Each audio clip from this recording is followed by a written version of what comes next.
नमस्कार, सभी लोगों का स्वागत करता हूं बहुत बहुत मेरे चैनल पे। मैं हूं एस्ट्रोलॉजर डॉक्टर रवि गुप्ता।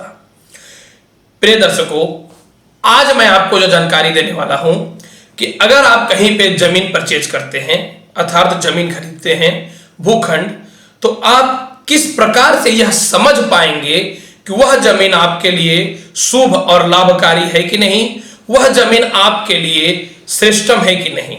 मैं कुछ ऐसे महत्वपूर्ण टिप्स बताऊंगा, विचारणीय टिप्स बताऊंगा, जिसे आप स्वयं जमीन खरीदते समय अगर आप जांचेंगे और परखेंगे तो आपको यह खुद ही पता चल जाएगा कि मैं जहां पे जमीन परचेज कर रहा हूं यह मेरे लिए कितना शुभ और कितना लाभकारी है।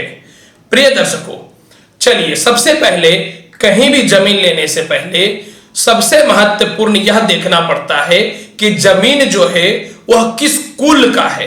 जी हां, जिस प्रकार से मनुष्य के जीवन में चार कुल होते हैं, चार धर्म होते हैं, चार भागों में मनुष्य के जीवन को बांटा गया है, जिसमें सबसे पहला जो होता है वह होता है ब्राह्मण, दूसरा जो होता है वह होता है क्षत्रिय, और तीसरा जो होता है वह वैश्य, और चौथा जो होता है यह क्षुद्र होता है।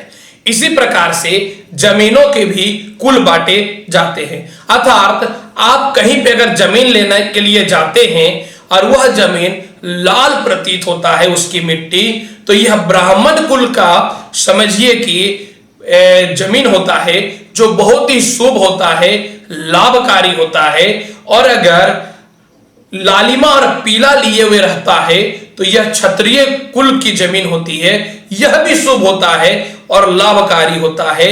और अगर कोई जमीन हल्का पीला और हल्का लाल होता है तो वह जो है वैश्य कुल का जमीन होता है। अर्थात यह ब्राह्मण और क्षत्रिय कुल के जमीन से थोड़ा कम प्रभावशाली होता है, लेकिन शुभ और लाभकारी निश्चित तौर पे होता है। और अगर आप कोई जमीन परचेज करने जा रहे हैं और जमीन काला पड़ता हुआ है या भूरा दिखता हुआ है तो वह जमीन जो है वह क्षुद्र कुल का होता है। अर्थात वह जमीन आपको अपने जीवन में कदापि नहीं लेना चाहिए। अब दूसरी बात मैं यह बताना चाहता हूं कि जमीन कितना श्रेष्ठतम है इसका परीक्षण किस प्रकार कर सकते हैं। तो जमीन अगर आप कहीं पे लेते हैं तो उस जमीन में वहां तक गड्ढा कीजिए जब तक ऊपर की मिट्टी हट करके ठोस जमीन ना आ जाए। उसके बाद उस गड्ढे को आप पूर्णतः जल से भर दीजिए और उसके बाद आप 100 कदम जमीन से दूर जाइए और 100 कदम फिर पुनः वापस आइए। अगर उस जमीन का जो गड्ढे का पानी है वह पूर्णतः नहीं सूखा है, अर्थात मैक्सिमम पानी उस गड्ढे में है, वह जमीन शुभ, लाभकारी और श्रेष्ठम मानी जाती है। अर्थात वह जमीन ले सकते हैं। लेकिन अगर गड्ढे का पानी पूर्णतः सूख गया है तो कदापि उस जमीन को आप मत लीजिएगा। अगर आप जमीन लेने के लिए जाते हैं और जमीन का ढाल पूर्व की ओर या उत्तर की ओर होता है, अर्थात आप जमीन में थोड़ा हैवी पानी डालते हैं और पानी पूर्व की ओर या उत्तर की ओर ऑटोमेटिक ढल के बहना प्रारंभ हो जाए, तो आपको यह समझना चाहिए कि वह जमीन सबसे शुभ, सबसे श्रेष्ठम और सबसे अच्छा माना जाता है।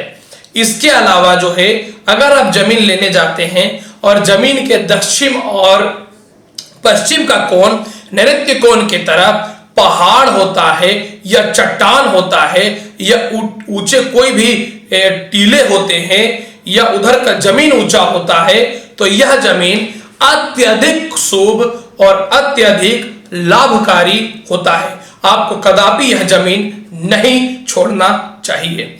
इसके अलावा अगर आप कोई जमीन लेने के लिए जाते हैं यानी भूखंड लेने जाते हैं और उसके उत्तर और पूर्व कोण के तरफ अगर नदी होता है, तालाब होता है या झील होता है, तो यह सबसे सर्वश्रेष्ठम जमीन मानी जाती है।